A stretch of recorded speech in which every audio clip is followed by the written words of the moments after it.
What was the hardest thing for you about the trip? Waking up. Waking up early. Montreal airport.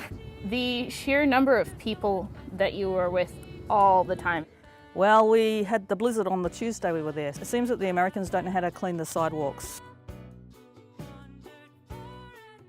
In March, a group of teenagers, young adults, and their chaperones from the diocese made the long and arduous journey from Vancouver to New York for the 61st UN Commission on the Status of Women. I'm Willow Martin-Seathouse. I'm Jessie Taylor. I'm Karen Urquhart. I am Claire. My name's Eiley. I'm Marnie Peterson. They were joined by a group from the Diocese of Niagara, and together they made up the Canadian Anglican Youth Delegation to UNCSW. Overall, everybody clicked pretty well. I liked how into it everyone is. And I loved that Claire was there because she was also a youth and we could youth together.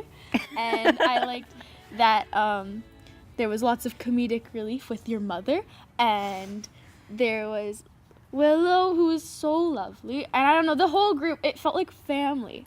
But we shared, afterwards, we shared memories together. Choosing my streaks on Snapchat, that's a commitment thing, Went as a chaperone, so really felt like it was my job to sort of be there in a supporting role and making sure that the women that we were with were where they needed to be. But just their thoughtfulness, the things they wanted to encounter, the conversations they wanted to be a part of, that was amazing. We all, or 5 of us anyway, stayed up quite late writing a document at one point about the things that 4 things in particular we decided were important and we wanted to talk about. That was when some of the younger members they'd start to ask questions. And there were some really good conversations that happened that night, and that's probably one of my absolute favorite points in the trip. And I miss those girls. This small but mighty group were among thousands of other delegates from all over the world who came for this year's commission. For me, what surprised me most, honestly, was the amount of racial diversity. I think also similar to Eiley, I was so surprised about how many different cultures from different countries came together to support one main cause for equality with women. I think that was eye-opening, I guess, to see how many people believed in the same causes as we did.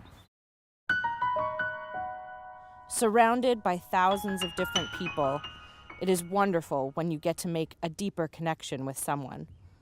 There was a particular workshop that I went to about the LGBTQ plus community in the workforce, and hearing stories about those women, trans women and gay women, queer women in the workplace and their experience of being in the workplace. I still think about it. It's a bit of a story, but I had this lady that I met. She was a Filipino priest that came to Australia as part of the Anglican Board of Mission project that they were doing at the time. And then I lost contact with her. We had lots of fun together. And then while I was in New York, I picked up this paper and I saw the name Irene and her last name, which I can't remember now. And I thought, oh, that could be her. There was a bit of a bio.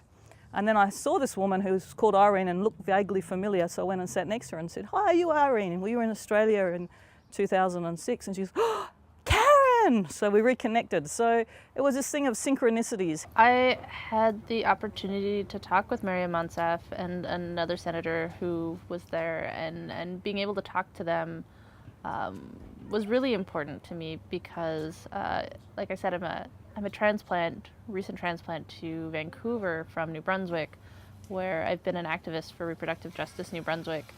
So the opportunity to be able to talk to national politicians and tell them about some of what was happening in New Brunswick was really, really important and really special. I feel like I just kind of have to mention Reverend Dion, Yeah. because she's pretty awesome. Reverend Dion is the chaplain of the UN Church Center. Basically everything she said was pretty cool and relevant in some way. And man, she can sing.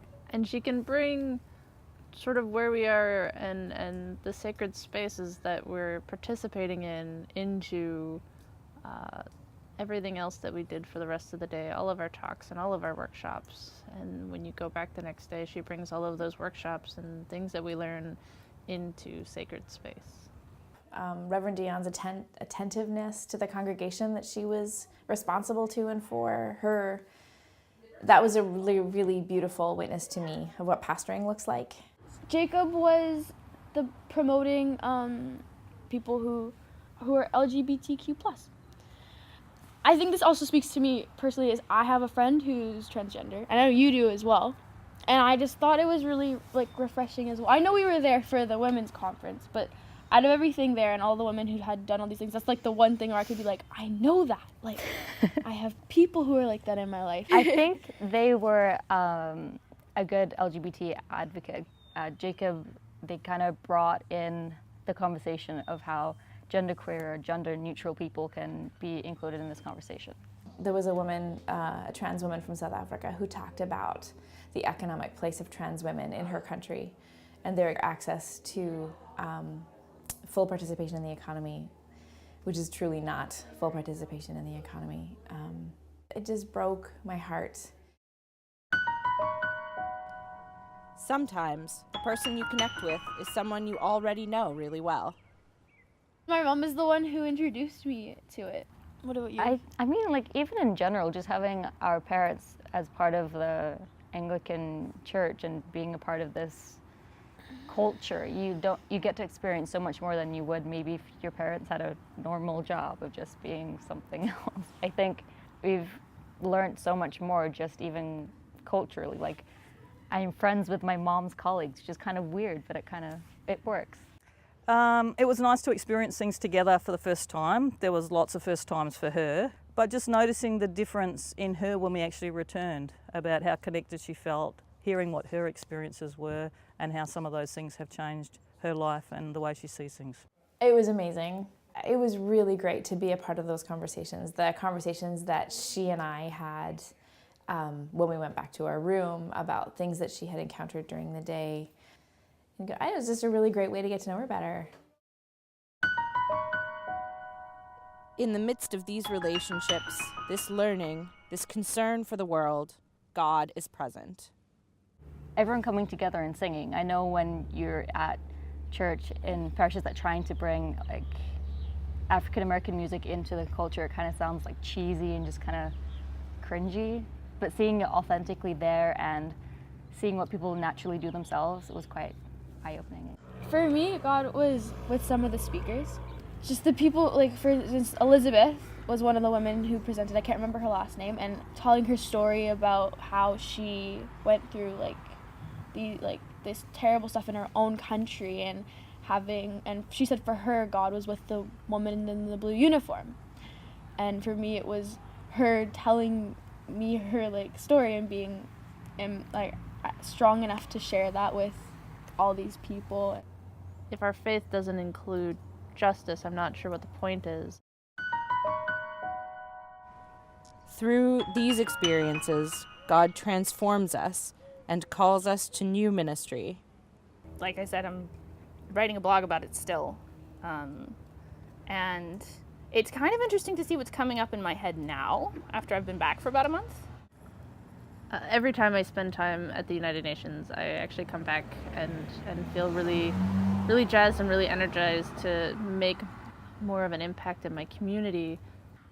I think educating people of our own age group about the importance of gender equality. I'm gonna go take part in our student council. I think sometimes we like to think that it's different here, that that's somewhere far away, that that's South Africa. So we're different or we're better here, and I just don't think that's the case. I think we still have a lot of work to do. But these issues are important and affect us all. And so it's helping to educate and empower other people to understand that what they do can make a difference. When it comes down to it, there are some important reasons to continue this work. There are women out there who have maybe more dedication to this and they have their heart and soul, but they won't get to see what we got to see. And it was a really good learning experience. I think for us being able to be there because of the ban on Middle Eastern countries coming into the US, there was just designated seats around in, I think, nearly every conference. There was just signs saying these seats are reserved for the women who aren't able to be here with us today. Who are with us in spirit. Yes. Yeah. You get a wider perspective. And you go, oh, okay, we have a whole bunch of things that all of us seem to agree on, or at least everybody here does. And you get to find out what the problems are in the different parts of the world that you didn't know about or didn't understand as well before.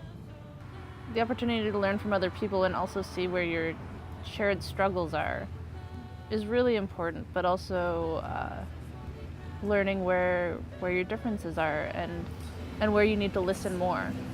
It was worth it to go and experience that with Eiley. It was worth it to go and encounter women from across the globe. It was worth it to be in worship with Reverend Dion. It was worth it to pray with and for other women, sort of almost exclusively. It was just the whole feeling of the week. I would go back in a heartbeat.